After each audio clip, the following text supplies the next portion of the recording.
ಮಾಡಿದೆ.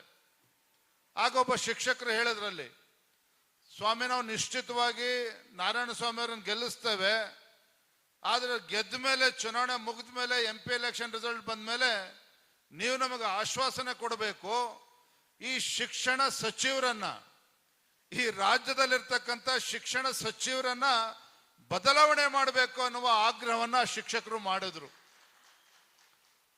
ಆ ಸಂದರ್ಭದಲ್ಲಿ ಒಂದು ಕ್ಷಣ ನೆನಪಾಯಿತು, ನನ್ನ ಶಾಲಾ ದಿನಗಳು ನೆನಪಾಯಿತು.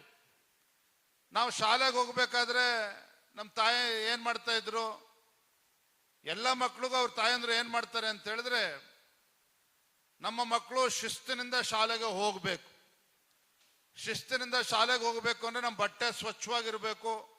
ಪಾಪ ನಮ್ಮ ತಾಯಂದ್ರು ಬಟ್ಟೆ ಒಗೆದು ಇಸ್ತ್ರಿ ಮಾಡಿ ಶೂ ಪಾಲಿಶ್ ಮಾಡಿಸಿ ತಲೆಗೆ ಎಣ್ಣೆ ಹಾಕಿ ನೀಟಾಗಿ ತಲೆ ಬಾಚಿ ಕಳಿಸ್ಕೊಡ್ತಾ ಇದ್ರು ಶಾಲೆಗೆ. ಯಾಕೆ ನಮ್ಮ ಮಕ್ಕಳು ಶಿಸ್ತಿನಿಂದ ಹೋಗ್ಬೇಕು ಅಂತೇಳಿ.